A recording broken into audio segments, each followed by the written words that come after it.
You had your banana. Yes, I've had my banana, thank you. We are live. We are live. Good to see everybody. And you? Good morning. Hello.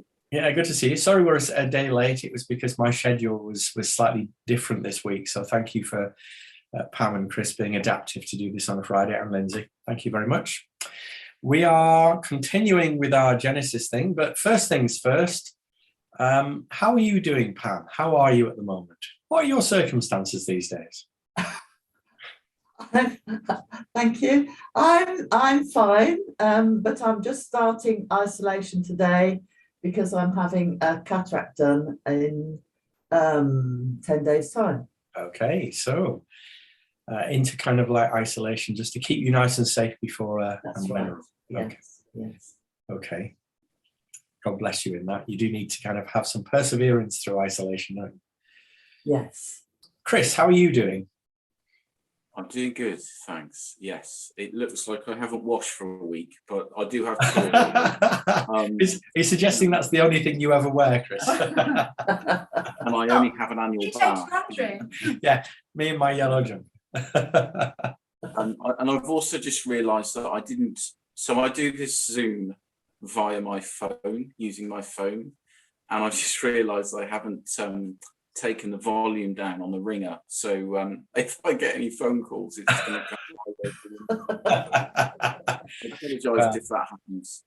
We'll answer for you. Yeah, we'll join in the call, Chris. As I heard, you've got your heating engineer in as well. So he might walk in at any point. I do. Yeah, so he might appear, and we can all say hello to Paul, I think his name is. He's about to arrive right now, so the back door's open for him. Well, the whole world, so we can all walk in. Absolutely. Yeah. But these are the nice vagaries of a kind of relatively live Zoom, aren't they? You know, there's some things that you can't really control. Anyway, we're doing Genesis. How are you, Andrew? How am I? Yeah. I'm sorry. I can tell you how Andrew is. Go on then. Poorly boy, the last couple of days. Poorly, I've had to be a very good wife. And last night I went out to... No, very good wife. And last night, because he had a very bad cold, he's had man flu, but he has been genuinely poorly. Yeah, I've been very not COVID, but he's been very poorly. So I went and got him loads of stuff last night, like Lemsip, Vicks, everything. It's been a kind of a head cold, you know, when you're kind of living in a permanent fuzzy haze and you can't think straight. So it'll be entertaining if, you know, to compare today's Bible study with the previous Bible study and see how lucid or not I am. Who knows? Maybe I'll be better as a fuzzy person compared to a clear-headed person. How's Lindsay? How's Lindsay? Coping with a sick husband. I'm not too bad actually. I'm quite tired this morning. Although I wasn't sleeping very well, but I've just learned. I went and bought myself a feather pillow. Yes, I just saw it in Sainsbury's, and it's made a huge difference to my sleeping. I don't know what way it would, but it's Good. So I had slept a little bit better last night. There is one thing I managed to do yesterday, or was it the day before? Day before, because I've not been able to kind of focus on work so much. I managed to get another practical job out of the way. I planted my basil for the year in my propagators. So on my shelf there's now 120 little basil, you know, pots that are going to kind of like be my yield for this coming year, hopefully. I'll keep you posted. So it's not is it the autistic side coming out? I think it's possibly slightly autistic, yes. Well, it's obsessive anyway. Anyway, shall we dive into Genesis 40? This is following on from Joseph and his experiences with Potiphar and being assaulted effectively by Potiphar's wife and then wrongly thrown into prison. So we're going to be doing the whole chapter, Genesis 40. Lindsay, if you could read the first 8 verses, so 1 to 8. Pam, if you could read from 9 to 19. And Chris, could you read just the last few verses from 20 to the end? Is that all right? Yeah. Let me pray. Lord Jesus, thank you for your word. We want to thank you, Lord, that it's living and active, It leaps up off the page and it speaks to us. And we pray that this continuing story of Joseph would guide us and give us insight and help us to know you better. So help us with this particular chapter in Jesus' holy name. Amen. Right, the cupbearer and the baker. Sometime later, the cupbearer and the baker of the king of Egypt offended their master, the king of Egypt. Pharaoh was angry with his two officials, the chief cupbearer and the chief baker, and put them in custody in the house of the captain of the guard, in the same prison where Joseph was confined. The captain of the guard assigned them to Joseph, and he attended them. After they had been in custody for some time, each of the two men, the cupbearer and the baker of the king of Egypt, who were being held in prison, had a dream the same night, and each dream had a meaning of its own. When Joseph came to them the next morning, he saw that they were dejected. So he asked Pharaoh's officials who were in custody with him in his master's house, "Why do you look so sad today?" "We have both had dreams," they answered, "but there is no one to interpret them." Is it just down to 8, did you say? Yeah. Okay. And Joseph said to them, "Do not interpretations belong to God? Please tell them to me." So the chief cupbearer told his dream to Joseph and said to him, "In my dream there was a vine before me, and on the vine there were 3 branches. As soon as it budded, the blossoms came out and the clusters ripened into grapes. Pharaoh's cup was in my hand, and I took the grapes and pressed them into the Pharaoh's cup and placed the cup in Pharaoh's hand." Then Joseph said to him, "This is the interpretation of the 3 branches are 3 days. Within 3 days, Pharaoh will lift up your head and restore you to your office, and you shall place Pharaoh's cup in his hand, just as you used to do when you were his cupbearer. But remember me when it's well with you. Please do me the kindness to make mention of me to Pharaoh, and so get me out of this place. For in fact, I was stolen out of the land of the Hebrews, and here also I have done nothing than that they should have put me into the dungeon." When the chief baker saw that the interpretation was favourable, he said to Joseph, "I also had a dream.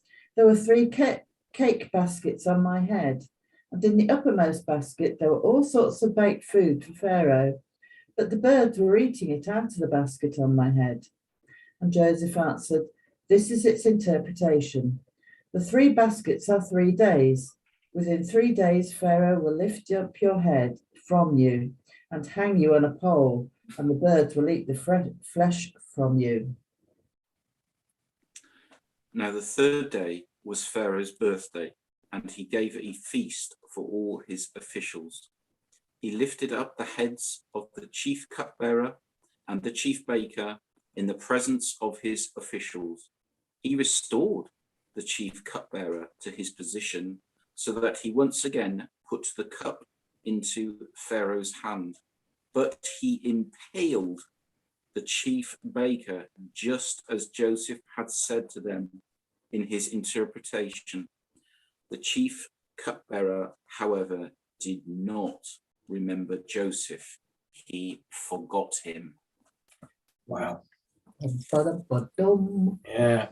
What an extraordinary episode in this story. You know, it's just so fascinating. It's interesting to try and set this in context. Do we have any sense as to how long Joseph has been in prison at this point? It doesn't quite say, does it? Or does it? No, in the next chapter it starts off by saying 2 years later. So time is passing, but we don't know how far we're up to yet when these 2 guys turn up.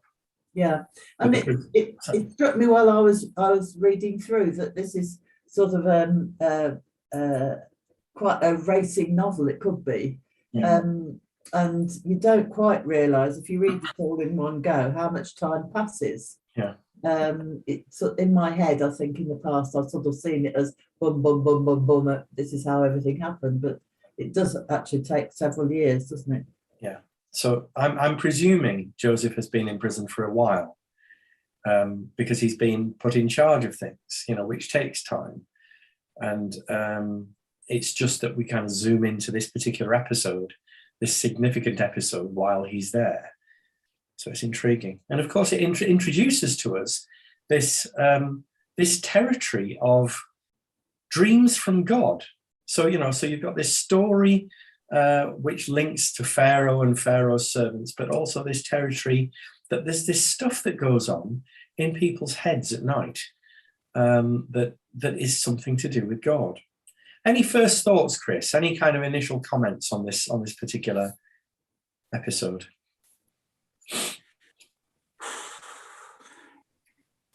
Just, I suppose, the length of time for it, and Joseph continuing to kind of be perhaps a good, like a good steward.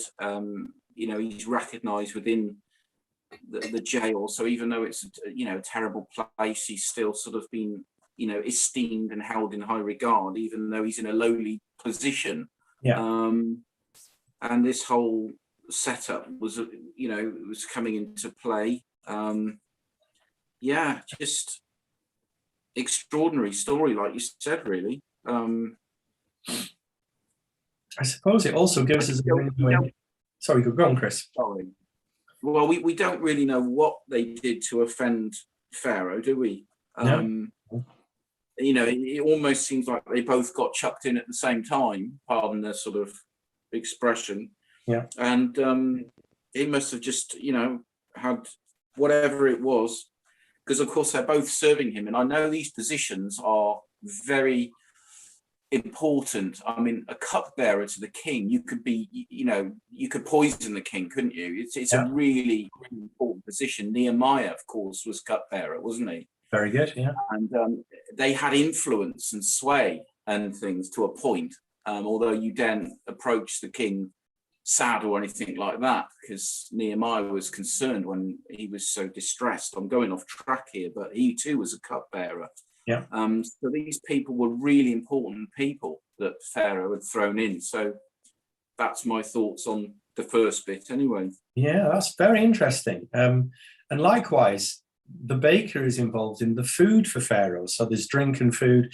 Both are in a position of potentially protecting or violating the life of the Pharaoh.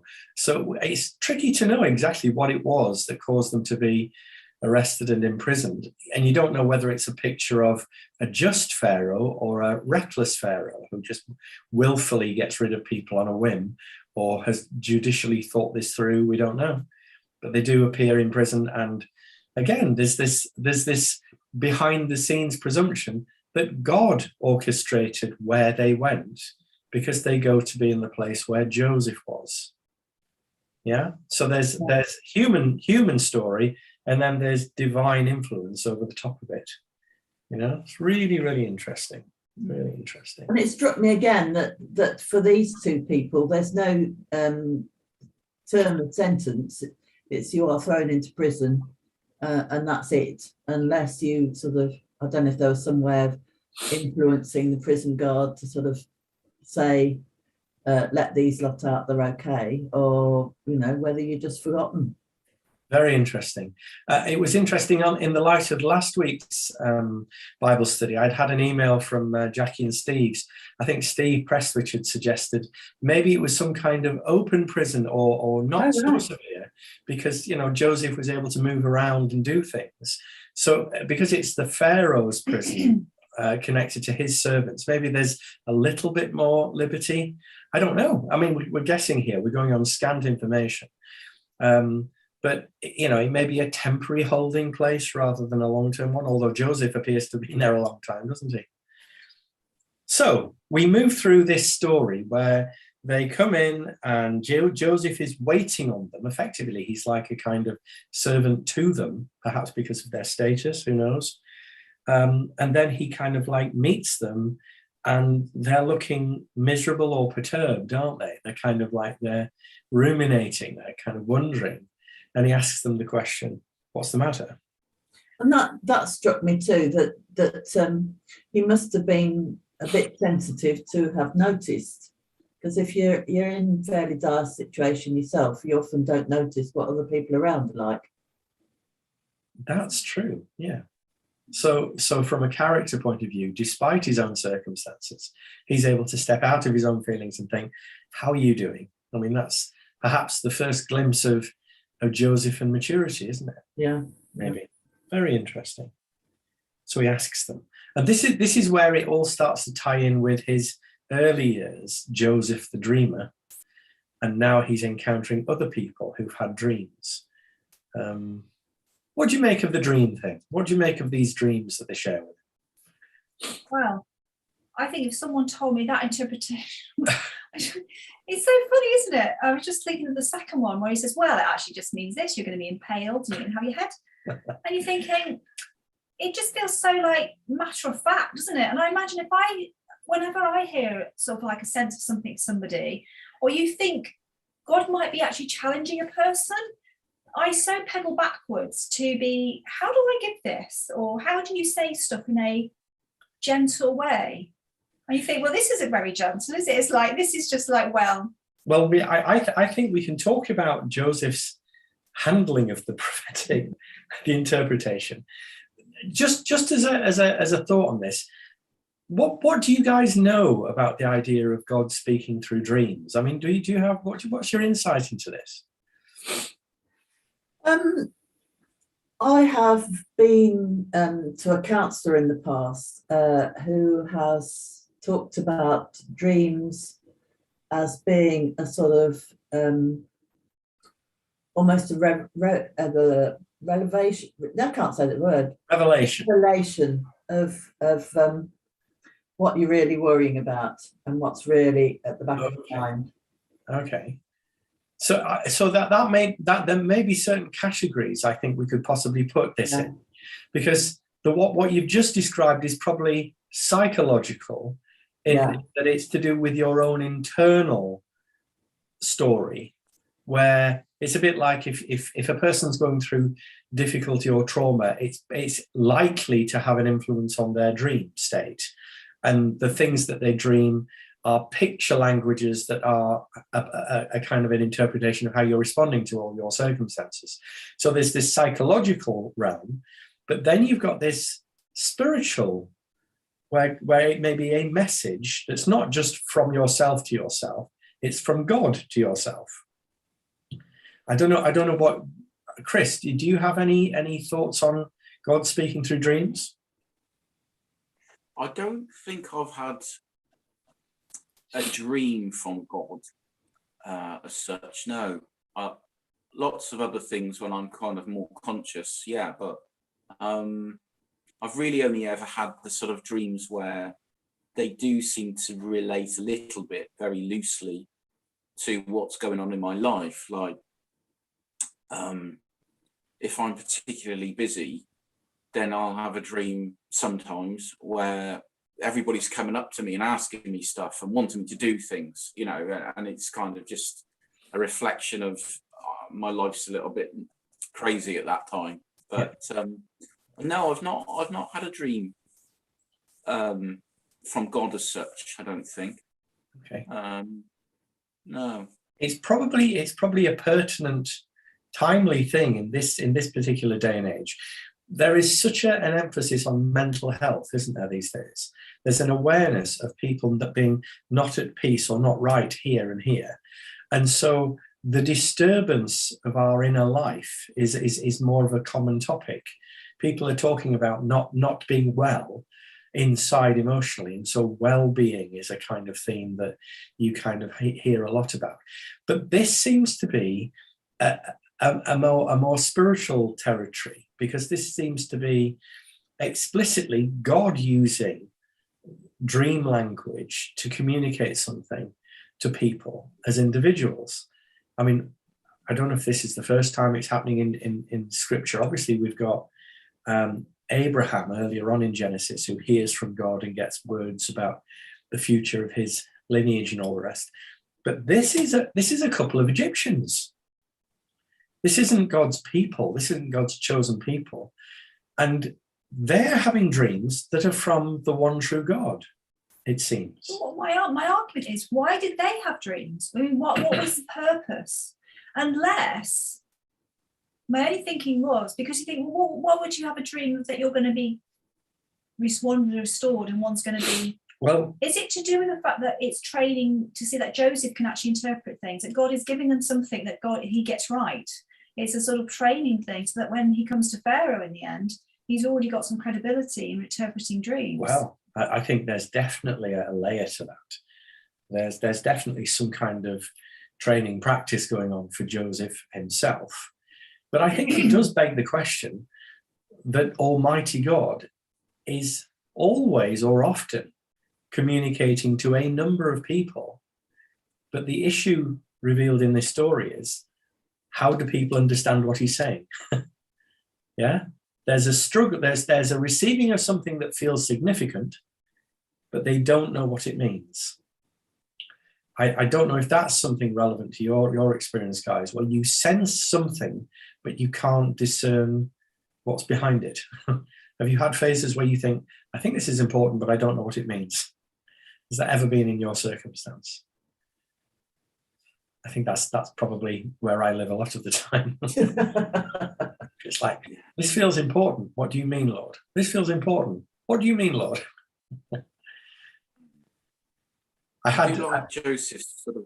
I like Joseph's confidence with God, and it's echoed again later, of course, when he's before Pharaoh, because he says straight from the outset, "Do not all interpretations belong to God?" So basically, he's saying, "Well, I don't know, but I know a greater power that does," and he obviously speaks through Joseph, and it's very admirable, really, of Joseph that he submitted to God like that and is a vessel, I suppose.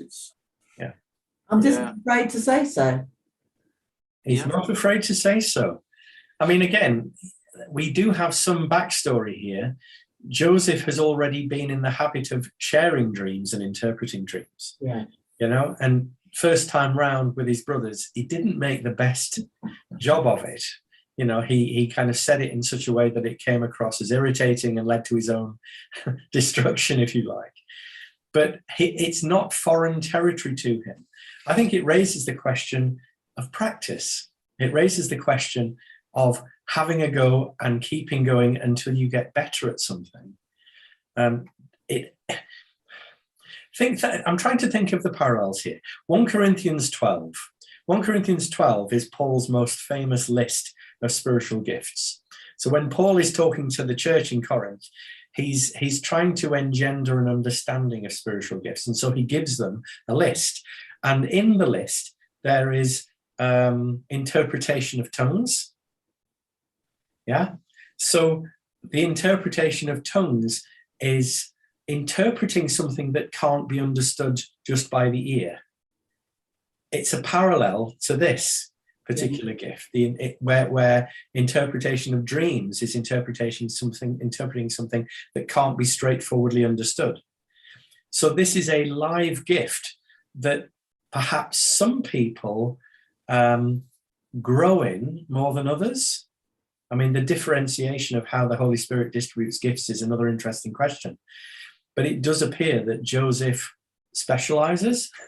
It's almost like an area of growing expertise, if not expertise.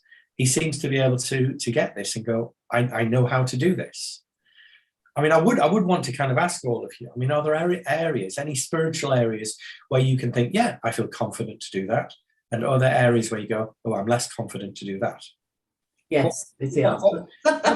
Pam, what kind of things do you feel more confident in? I'm more confident in listening. Okay. And yes, I hope helping people to discern for themselves what's going on. All right.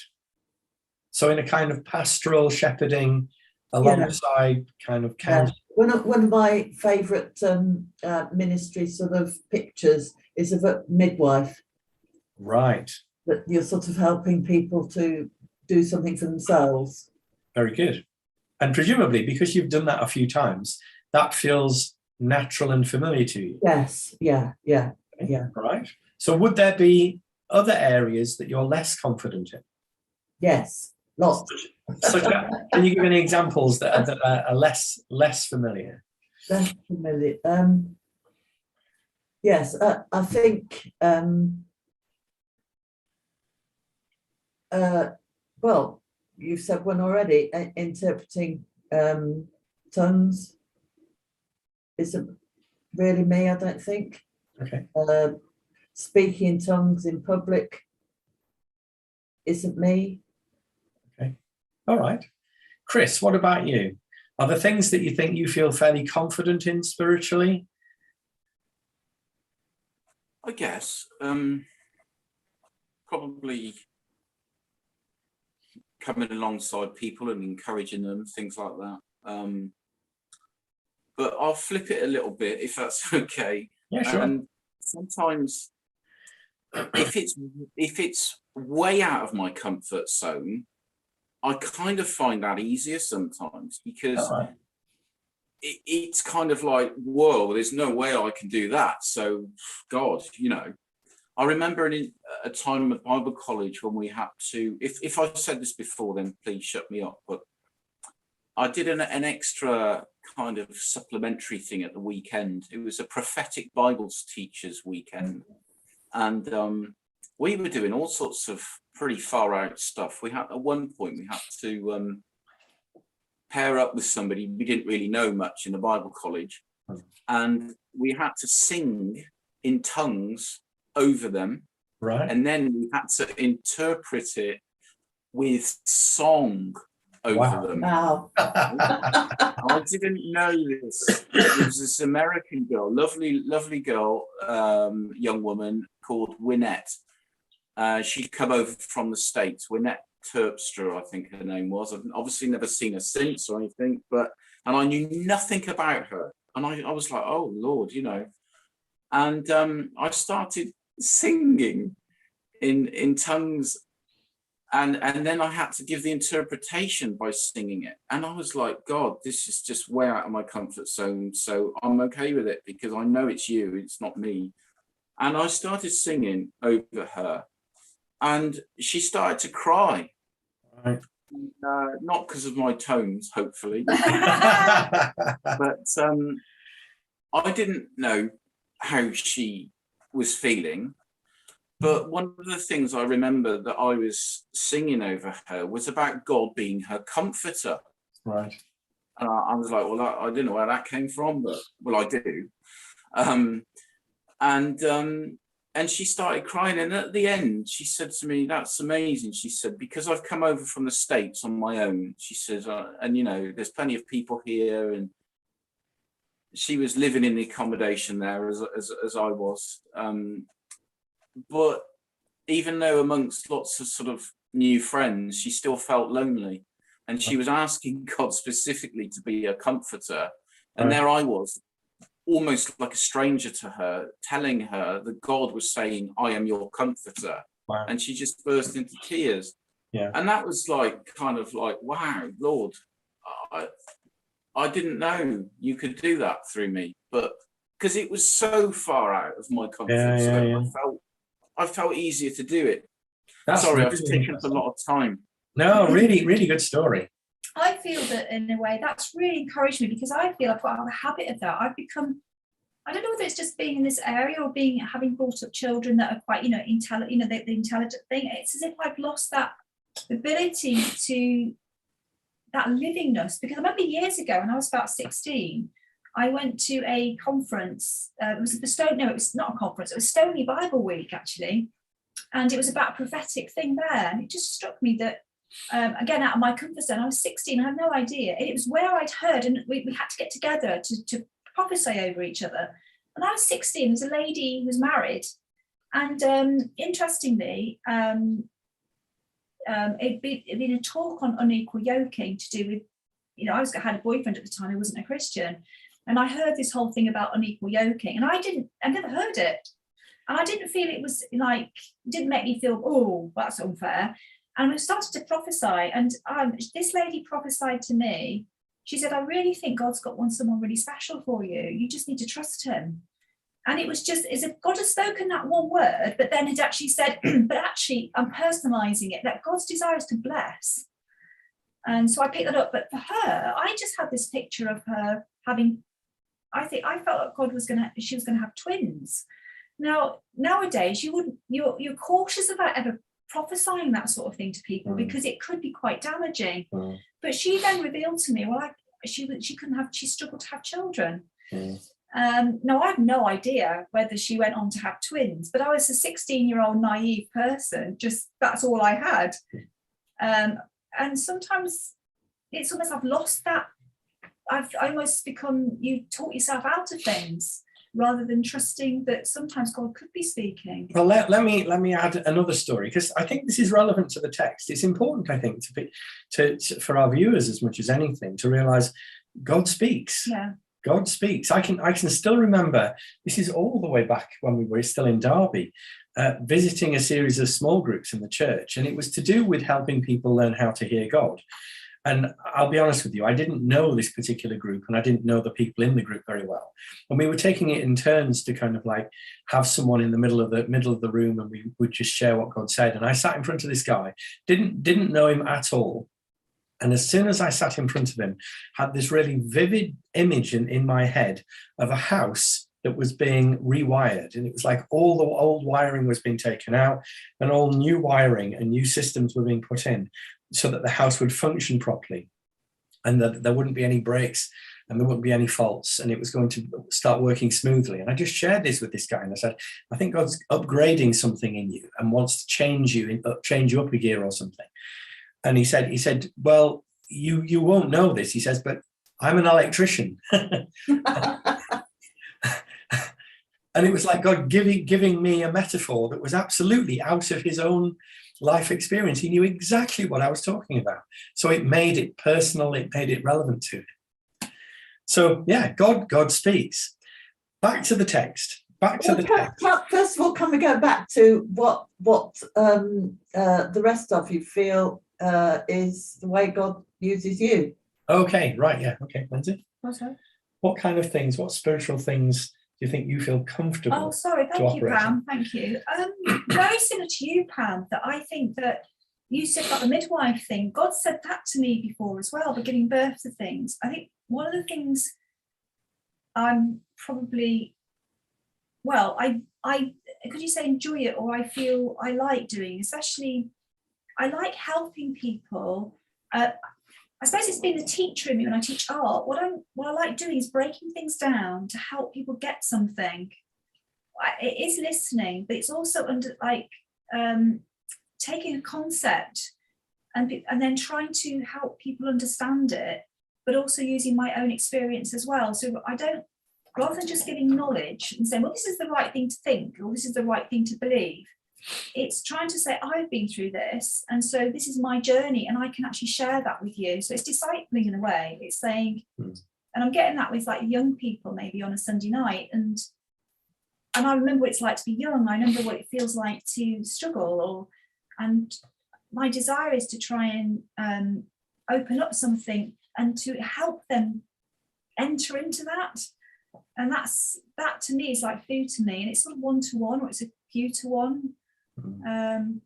I struggle with what do I struggle with? Sometimes trying too hard to please everybody, or thinking I should do this, that, and the other, or being with big crowds of people, that sort of thing. I don't know. Okay. Thank you, Lindsay. What about you, Andrew? Well, there's a range of things, I suppose, over the years, because it's the nature of the job. You get to exercise things, you get to practice things. Most recently, the prophetic has kind of been catching up with me again, actually.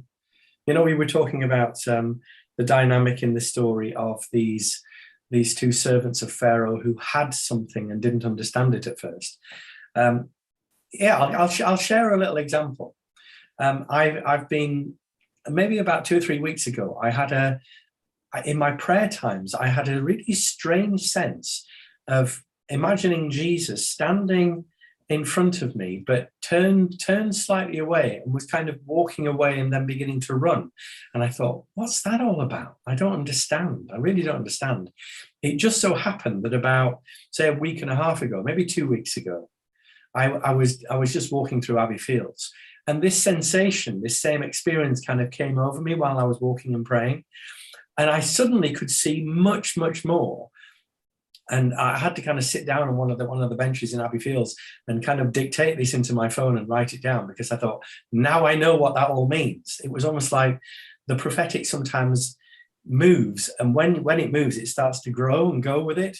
I sometimes wonder when I read this story with Joseph that he begins speaking, and as he starts to speak, the interpretation comes. You know, you step into it sometimes and suddenly more is revealed. So that first little glimpse I was having, that was a kind of a bit of an amber flashing light from God. It was like, okay, Andrew, start to look at this now. And by the time I'd dictated it into my phone and written it all down, I thought, oh my gosh, this really does make some sense to me now. So the prophetic is something that I must confess has been with me since I became a Christian. You know, it was there from the very beginning. So that's 30 something years. What do you make of Joseph's interpretation then? Let's dive into what he said to these guys. Tell me about how you read his ability to interpret the content of the dreams.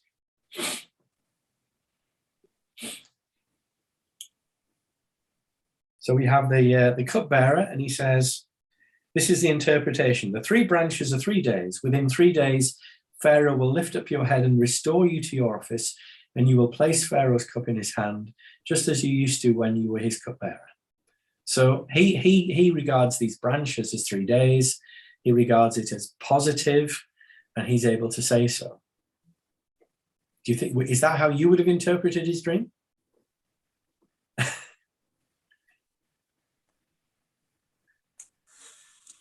You see, that's kind of my point.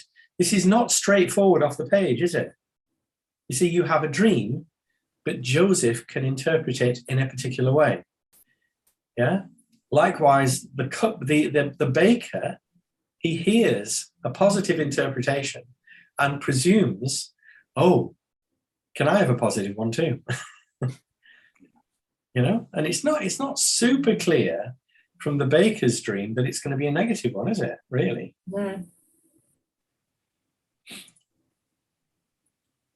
Yeah.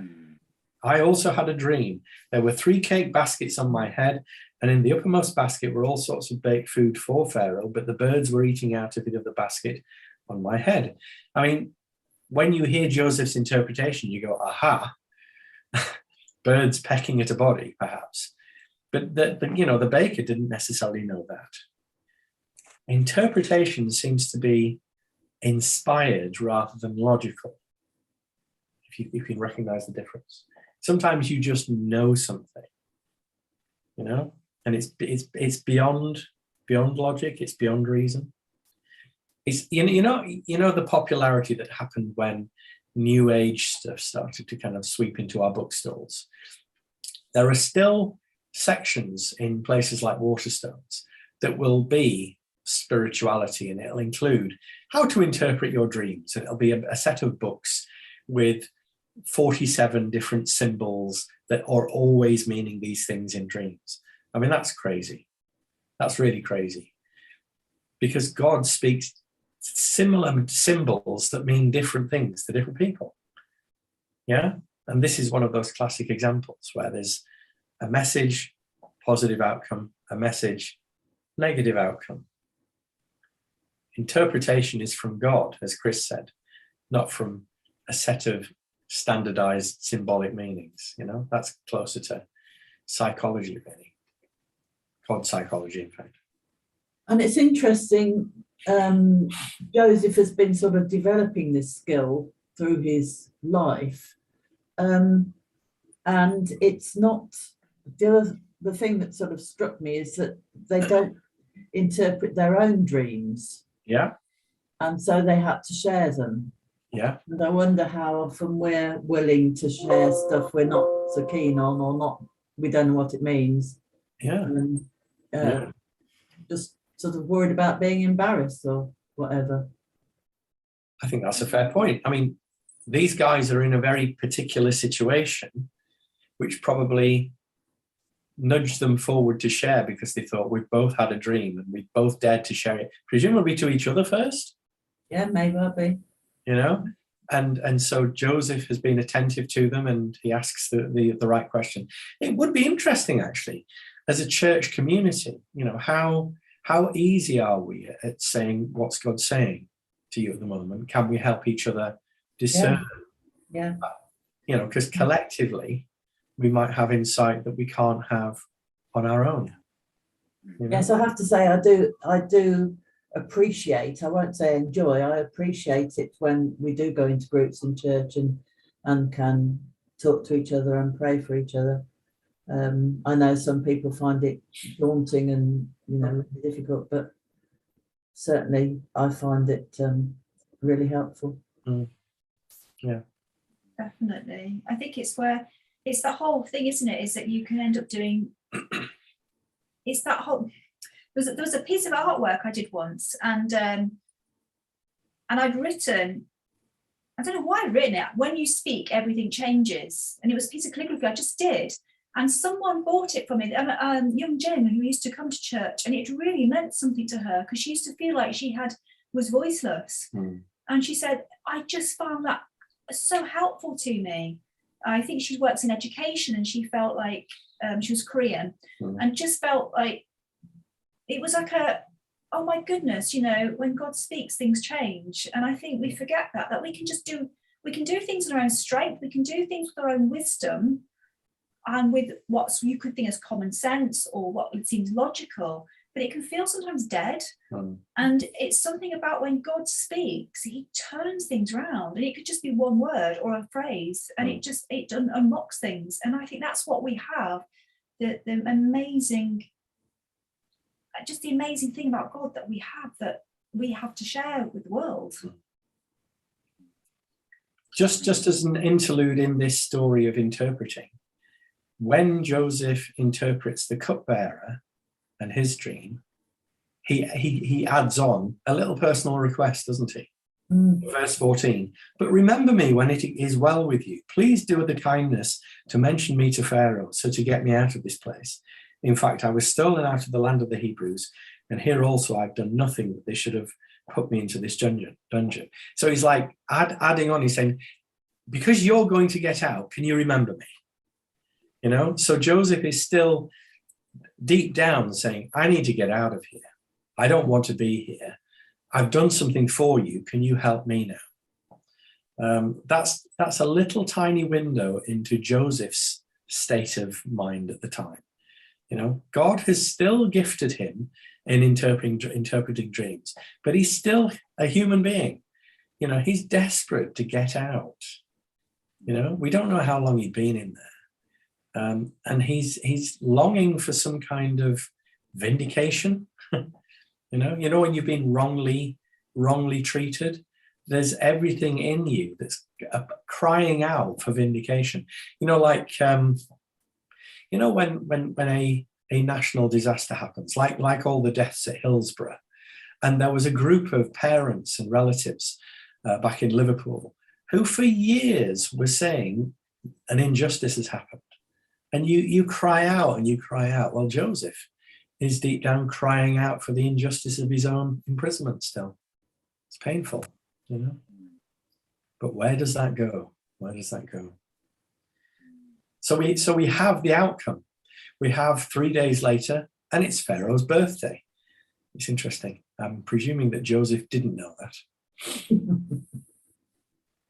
So Pharaoh does indeed lift their heads. I think that's the phrase it says, isn't it? Yeah. He lifts their heads. Yes. But it means different things to these different servants. He lifts the cupbearer's head positively, and then he lifts off the baker's head and impales his body. You were talking about the plainness of interpretation. I don't want to, I think I would struggle. The thing is, though, maybe maybe our culture, British culture, our English culture, we have to take into account our own culture. We're not used to being straight talking either. I'm very sensitive by nature, and I would struggle with that. But God does sometimes speak straight, doesn't he, as well? And that's sometimes, I don't know if I want to say, by the way, you're going to get impaled. I think there are certain territories that need to be, if you like, left to those with some sensitivity and maturity and experience. You know, if ever I'm training people in the prophetic, it's like, don't tell people that they're going to be cured of a terminal illness too quickly. You know, be wary of telling people that they're going to get married in the next 6 months. Don't say those kinds of big promises too quickly. Begin on the lower slopes of encouraging, comforting, strengthening. You know, like 1 Corinthians 14. Start off with the basics. But if you're very, very attuned to God, speak wisely and carefully, and maybe check it out with somebody else if the message has some seriousness to it. You know, I wonder whether the verse that just came to my mind was that, you know, when God is talking to somebody who's quite sensitive and vulnerable or has been through a lot of pain, it says, you know, a bruised reed he does not break, and a smouldering wick he doesn't snuff out. Yeah. So I wonder, as Christians, we need to have a wisdom of Christ to know we haven't got one size fits all type of view on prophecy or things. It's not like that, because you can end up using a big hammer over somebody who's very, very gentle. However, there may be situations where you've got somebody who's like Pharaoh, or someone, I'm not saying Pharaoh, but hard-hearted or arrogant or proud or rebellious, and God may speak a different type of word to them. I don't know. I'm just wondering whether the way we use prophecy is, we need the wisdom and how it's like a tool. We need to have wisdom in how you deal with it. Yeah. And we find that, I think, later in the story, we'll have to finish soon, where Joseph carefully explains Pharaoh's dreams. And there are other situations in Daniel too, I think, where Daniel is very attentive in terms of how he shares and phrases things in a way that can be received. Perhaps most famously, you know, when Nathan the prophet prophesies to King David, and he tells him the story of a man who owned a sheep and someone stole the sheep, and he's using this emotional story to get into King David's heart, and King David is like, who is this man? And Nathan says, you're the man. You know, he has woven a story so that King David effectively walks into his own answer. So there's a skill to prophesying, and we need to make sure that we do it as carefully as we can. Okay, we need to finish. It does say right at the very end of this chapter, but the cupbearer was hanged. Sorry, the chief baker was hanged, just as Joseph had interpreted them. Yet the chief cupbearer did not remember Joseph, but forgot him. Any thoughts on this last verse, guys? How do you feel about this last verse? I'll be going, thanks. Yeah. Oh wow. I guess I can't. I don't know. It's just my own thoughts. So I'm just wondering, did God still have a little bit more training, a little bit more pride to push out of Joseph, ready for the enormous task ahead, and those extra 2 years was that time, you know, because God's in control, you know. He could have bust him out. Yeah, it's hard. It's not easy going through that training wilderness time, is it?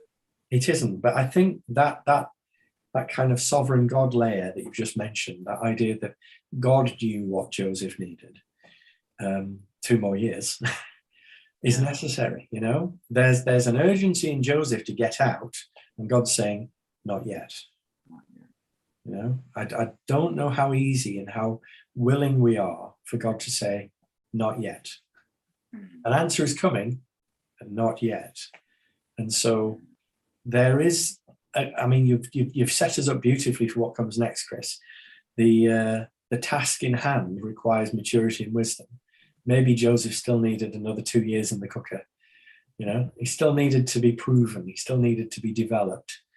And that's what we'll look at next time. Okay? It can't have been easy for Joseph. No, it can't have been easy. But I think the only way you get through that is God knows, even if I don't know. Yeah? We probably need to finish there, if that's okay, folks. Pam, could you lead us in a prayer just to finish with? Certainly. Father God, thank you that you are the sovereign God, and you do know what's going on, and you know the right time for everything. Thank you for this story in the Bible. Thank you for Joseph, and thank you for all that we've been able to learn from him about our own lives and about the world today. Help us as we perhaps think through this story during the week. Show us ways that we can perhaps interpret things for other people or for ourselves.